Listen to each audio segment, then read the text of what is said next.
लीजिए महेंद्र अजनबी जी, मैं बहुत लंबा समय नहीं लूंगा बुलाने में कवियों को, क्योंकि सर्दी का समय है और जल्दी जल्दी हमें इस प्रोग्राम को, बहुत लंबी टीम है। महेंद्र अजनबी जी से मैं अनुरोध करूंगा कि वे आए और अपनी हास्य कविताओं से, अभी तक आपने खुल के ठहाके नहीं लगाए तो खुल के ठहाके लगाने के लिए तैयार हो जाए एक बार।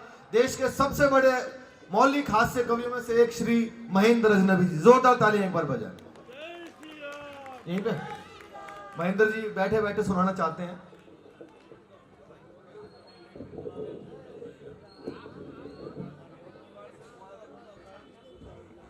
ये ले लो। मैं जब यहाँ आया तब मैं बिल्कुल ठीक था।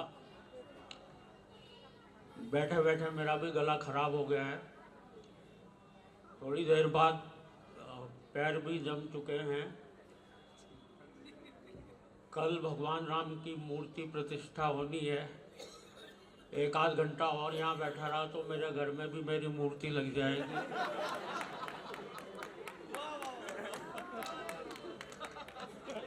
मुझे एक भजन की कुछ पंक्तियाँ बहुत सुना होगा, वो भजन आपने, तू ही जगदाता तू ही विधाता, इतनी ठंड में भला कौन प्रोग्राम करवाता, हे राम हे राम।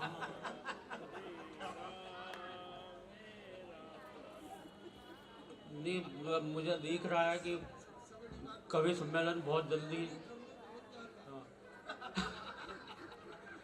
नहीं, खैर प्रभु राम पर कुछ कह पाऊँ ऐसी तो कोई बात नहीं, प्रभु राम पर कुछ कह पाऊँ ऐसी तो कोई बात नहीं, पर प्रभु राम पर कुछ लिख पाऊँ इतनी मेरी औकात नहीं। एक बार तालियां बजाकर मेरा स्वागत कर दें। हमारे कुछ और अतिथि भी आ चुके हैं। हाँ नहीं ठंड लग रही है, नहीं तो नहीं निकला तो निकल ही लोगे। भारतीय जनता पार्टी के पूर्व अध्यक्ष श्री आदेश गुप्ता जी हमारे बीच में हैं। नहीं निकल ले भाई, बिल्कुल। मैं आदेश गुप्ता जी का स्वागत करेंगे हम लोग तालियों के साथ। मैं आओ। इतने बड़े बड़े लोग यहाँ पर उपस्थित हैं। आज एक वो फिर कह रही है कि उसका फोन चोरी हो गया है। अब चोरी हुआ है या नहीं हुआ पता नहीं। चिंता मत करो, बहुत सारे पुलिस अधिकारी यहाँ पर हैं, तुम्हारा फ़ोन ज़रूर मिल जाएगा, ऐसी कोई दिक्कत नहीं है। एक बार तालियां बजा दे, मैं शुरू होता हूँ। मैं जानता हूँ बहुत टाइम नहीं है सबके पास, और यहाँ पे तो अभी यहाँ पे सीधे कवि सम्मेलन शुरू करवा दिया। किन्हीं नेताजी का भाषण भी नहीं हुआ, जबकि हमारे इतने बड़े बड़े राजनीतिज्ञ यहाँ पर बैठे हुए हैं। अच्छा, मैं आपको एक ऐसे नेताजी का, कोई नेता भाषण देते देते इतना एक्सपर्ट हो जाता भाषण देने में, उससे किसी भी विषय पर भाषण दिलवा लो, चाहे उसे उसका ज्ञान हो या ना हो।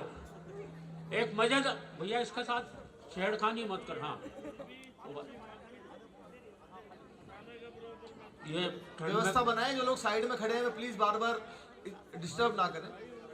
मुझे लग रहा 2-3 कवि तो इसी चक्कर में निकल लेंगे सही से। भाई साहब सारे इसी चक्कर में निकलेंगे, आपको चिंता कर रहे हो। मैं आपको एक मिनट का एक नेताजी का भाषण सुनाना चाहता हूँ। हुआ क्या कि मेरे मोहल्ले में एक वाटर टैंक बना, उसका उद्घाटन करने जो नेताजी आए उन्होंने क्या भाषण दिया। बोले भाई, और ये जो आप वाटर टैंक देख रहे हैं इसमें वाटर भरा जाएगा। टैंक तो हमारी फौज में भी होते हैं, पर उसमें वाटर नहीं भरा जाता। वाटर यानी पानी। जैसे नई बात बता रहे, पानी 2 प्रकार का होता है, एक साफ पानी, एक गंदा पानी। गंदे पानी में कमल खिलता है, कमल का एक फूल होता है, फूल तो गुलाब का भी होता है, गुलाब के फूल से गुलकंद बनता है, गुलकंद पेट साफ करता है। वाटर टैंक से शुरू हुए थे, पेट साफ करने तक आ गए। बोले पेट तो खरबूजा भी साफ करता है, खरबूजे को देखकर रंग बदलता है। रंग सबसे बढ़िया जर्मनी के होते हैं। जर्मनी वो जहां हिटलर हुआ था, हिटलर वो जिसने वार की थी।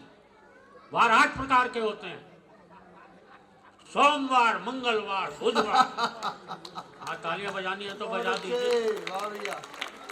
बोले वार 8 प्रकार के होते हैं, सोमवार, मंगलवार, बुधवार, बृहस्पतिवार, शुक्रवार, शनिवार, रविवार और वर्ल्डवार।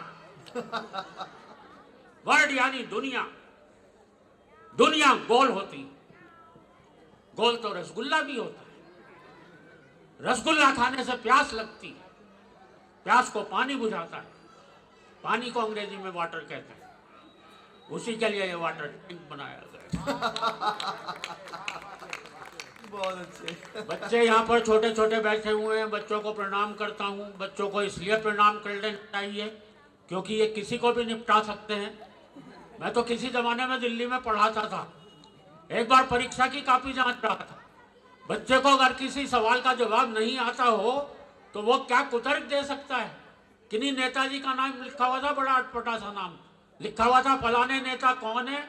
बच्चे ने लिख रखा था ये बहुत ही जहरीला कीड़ा होता है, खेतों में पाया जाता है, हरे रंग का होता है। बच्चे की मर्जी जो कुछ, लेकिन जो अंतिम बात बच्चे ने लिख रखी थी उसके लिए तो मैं भी बच्चे के लिए तालियां बजा गया।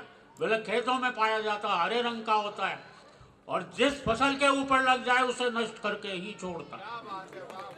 वाह भैया वाह। बहुत बड़ी बड़े बच्चे तो बच्चियां तक इतनी तेज हो गई हैं। वो एक बच्ची से पूछ लिया किसी ने, बोले राम लक्ष्मण तो ठीक, पर सीता जी वनवास में क्यों गई। तो बच्ची शर्माते हुए बोली सीता जी के वनवास जाने में बहुत बड़ी सीख है, घर में 3 सास हो तो जंगल ही ठीक है। मैं बहुत बहुत प्रणाम करता हूँ, बहुत बहुत साधुवाद देता हूँ। एक निकल लो जी, नहीं हमें पता क्यों निकलना है।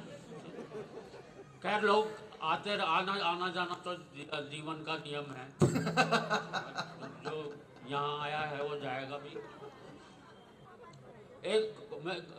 आप लोग तो बड़े मन से सुन रहे हैं, हर जगह कवियों को इतने अच्छे ढंग से नहीं सुना जाता। भाई साहब, मैं तो दीपक को और भाई साहब को बधाई देता हूँ इतने अच्छे श्रोता इकट्ठे करने के लिए। वरना कहीं कहीं तो हमें ऐसे लोग मिलते हैं, कभी अपनी कविता की एक लाइन पढ़ता है, सुनने वाले इतने उस्ताद दूसरी लाइन अपनी तरफ से। बिल्कुल सच्चा किस्सा बता रहा हूँ आपको। यही दिल्ली में मेरे पड़ोस में एक कवि सम्मेलन चल रहा था। एक नए कवि आए, आते ही उन्होंने कविता की एक लाइन पढ़ी, बोले मेरी मम्मी ने कुत्ते का एक पिल्ला पाला।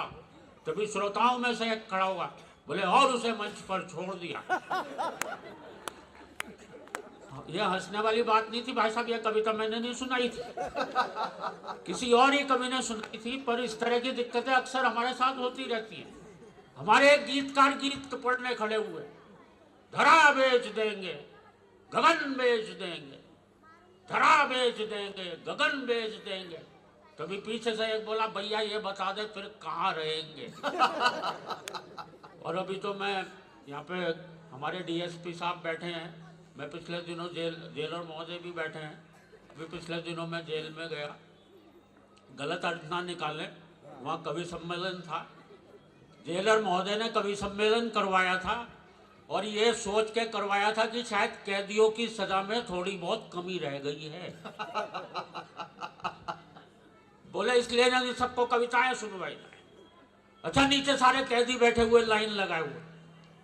एक कवि आए वीर रस के थे, बड़ी जोर से चीखते हुए बोला आदमी यूं हालातों में जकड़ा ना जाता, आदमी यूं हालातों में जकड़ा ना जाता। नीचे एक चोर कैदी बैठा था, बोला भैया कुत्ते की पूंछ ना दबती तो मैं पकड़ा ना जाता।